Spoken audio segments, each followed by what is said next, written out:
Hello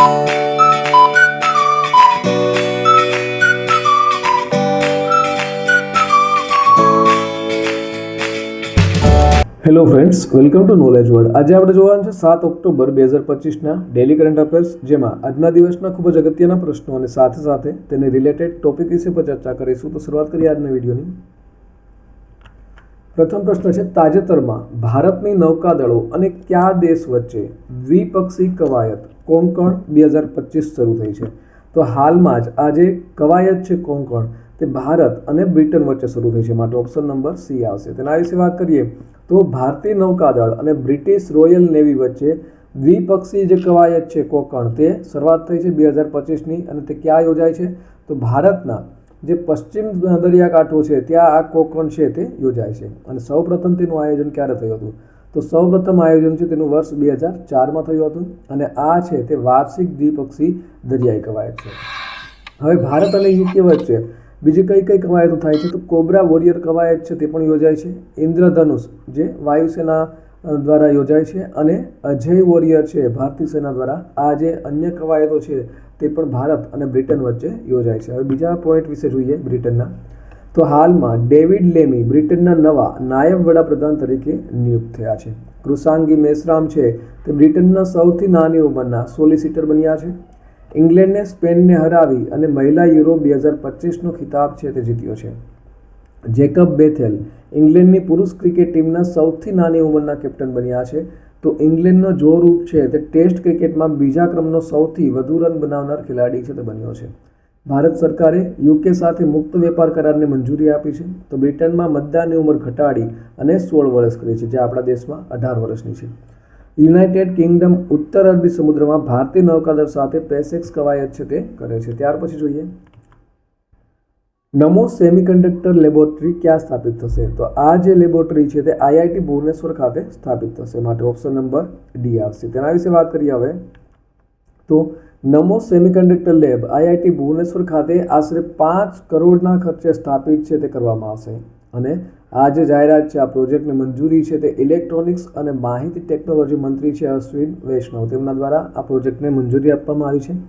અને આ lab છે તેમાં સેમિકન્ડક્ટર તાલીમ, ડિઝાઇન અને ઉત્પાદન માટે જરૂરી સાધનો અને સોફ્ટવેર હશે. ત્યાર પછી જોઈએ બીજા અગત્યના પોઈન્ટ વિશે. તો હાલમાં જ ભારતીય વાયુસેના અને આઈઆઈટી રોપરે સ્વદેશી ટેકનોલોજી વિકાસ માટે સમજૂતી કરાર પર હસ્તાક્ષર કર્યા છે. તો ભારતે આઈઆઈટી મદ્રાસને સંયુક્ત રાષ્ટ્રના એઆઈ સેન્ટર ઓફ એક્સલન્સ તરીકે નિયુક્ત કર્યું છે. એસએઆઈ અને આઈઆઈટી દિલ્હી દ્વારા રમતગમતના નવીનતાને પ્રોત્સાહન આપવા માટે કરાર પર હસ્તાક્ષર કરવામાં આવ્યા છે. તો આઈઆઈટી જોધપુરે ભારતીય ભાષાઓ અને વારસાઓ માટે એઆઈ સાધનો છે તે વિકસાવ્યા છે. આઈઆઈટી મદ્રાસે એનઆઈઆરએફ રેન્કિંગ 2025માં ટોચનું સ્થાન મેળવ્યું છે. તો આઈઆઈટી પલક્કડે ભારતની પ્રથમ એઆઈ સંચાલિત એટલે કે આર્ટિફિશિયલ ઇન્ટેલિજન્સ સંચાલિત લર્નિંગ એપ્લિકેશન ટ્યુટોર્સ લોન્ચ કરી છે. ભારતીય સૈન્ય સંશોધન સેલ અગ્નિશોધ આઈઆઈટી મદ્રાસ કેમ્પસમાં સ્થાપિત કરવામાં આવી છે. આઈઆઈટી મદ્રાસે કૃષિ કચરા આધારિત પેકિંગ સામગ્રી છે તે વિકસાવી છે. ત્યાર પછી જોઈએ, તાજેતરમાં વિશ્વ શિક્ષક દિવસ ક્યારે ઉજવવામાં આવ્યો? તો દર વર્ષે 5 ઓક્ટોબરમાં આજે વિશ્વ શિક્ષક દિવસ છે તેની ઉજવણી કરવામાં આવે છે. તો તેના વિશે વાત કરીએ તો વર્લ્ડ ટીચર્સ ડે, તો વિશ્વ શિક્ષક દિવસ અથવા આંતરરાષ્ટ્રીય શિક્ષક દિવસ છે તે દર વર્ષે 5 ઓક્ટોબરના રોજ ઉજવવામાં આવે છે. અને સૌપ્રથમ તેની સ્થાપના છે તે 1994માં પ્રથમ વખત તેની ઉજવણી છે તે કરવામાં આવી હતી. અને આ દિવસ છે તે સંયુક્ત રાષ્ટ્ર શૈક્ષણિક, વૈજ્ઞાનિક અને સાંસ્કૃતિક સંગઠન યુનેસ્કો દ્વારા ઉજવવામાં આવે છે.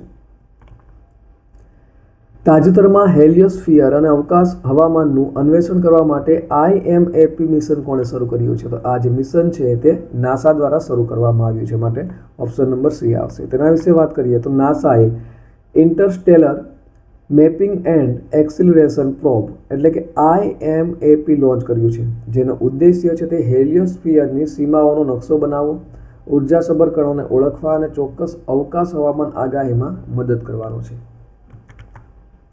તાજેતરમાં BWF વર્લ્ડ જુનિયર ચેમ્પિયનશિપ 2025 ક્યાં યોજાશે? તો આ જે ચેમ્પિયનશિપ છે તે ભારત ખાતે યોજાશે, માટે ઓપ્શન નંબર સી આવશે. તેના વિશે વાત કરીએ તો યોનેસ્ક Sunrise BWF world junior championship 2025 છે તે ભારતના ગુવાહાટીમાં યોજાશે, જેમાં મિશ્ર ટીમ ચેમ્પિયનશિપ છે સુહાનદિનતા કપ તે 6 થી લઈને 11 ઓક્ટોબર સુધી યોજાશે અને વ્યક્તિગત ચેમ્પિયનશિપ છે ફર્સ્ટ લેવલની તે 13 થી લઈને 19 ઓક્ટોબર સુધી યોજાશે।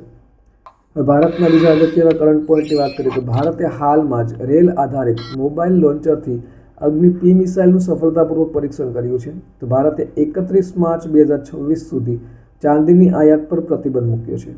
8મી UPU કોંગ્રેસમાં વહીવટ અને પોસ્ટલ ઓપરેશન્સ કાઉન્સિલમાં ભારત છે તે ફરીવાર ચૂંટાયું છે। તો ટ્રાય સર્વિસ એજ્યુકેશન કોર્પ્સ છે તે પણ ભારત દ્વારા બનાવવામાં આવશે। હાલમાં જ વિશ્વ કક્ષાના બ્લુ પોર્ટ બનાવવા માટે ભારતે FAO સાથે ભાગીદારી છે તે કરી છે। ભારત 2027માં 5મી કોસ્ટગાર્ડ ગ્લોબલ સમિટ છે તેનું આયોજન કરશે। તો ભારતે સેટેલાઇટ ટ્રેકિંગ સ્ટેશન સ્થાપિત કરવા માટે મોરેશિયસ સાથે કરાર પર હસ્તાક્ષર છે તે કર્યા છે અને ભારતે હાલમાં જ પાકિસ્તાનને હરાવી અને 9મી વખત એશિયા કપ છે તે જીત્યો છે। તાજેતરમાં નીચેનામાંથી નવો લોગો કોણે લોન્ચ કર્યો છે? તો હાલમાં જ UPSC દ્વારા આજે નવો લોગો છે તે લોન્ચ કરવામાં આવ્યો છે માટે ઓપ્શન નંબર A આવશે। તેના વિશે વાત કરીએ તો UPSC એટલે કે યુનિયન પબ્લિક સર્વિસ કમિશન અને તેનું શતાબ્દી વર્ષ હતું અને ત્યારે તેના જે ચેરમેન છે ડૉક્ટર અજય કુમાર તેઓએ આ પ્રસંગને ચિહ્નિત કરવા માટે નવા લોગો છે તેનું અનાવરણ કર્યું છે। આ નવા લોગો છે તેમાં કેન્દ્રમાં રાષ્ટ્રીય પ્રતીક છે જેમ તમે સ્ક્રીન ઉપર જોઈ શકો છો। આ છે રાષ્ટ્રીય પ્રતીક જે રાષ્ટ્ર અને સત્તાની સેવાનું પ્રતિનિધિત્વ કરે છે અને વડના પાંદડાઓની માળાઓથી ઘેરાયેલું છે। આ તમે સ્ક્રીન ઉપર જોઈ શકો છો। આ છે બંને બાજુ તો વડના પાંદડાઓની માળાથી ઘેરાયેલું છે અને તળિયાના પટ્ટા ઉપર લખેલ છે સંઘલોક સેવા આયોગ।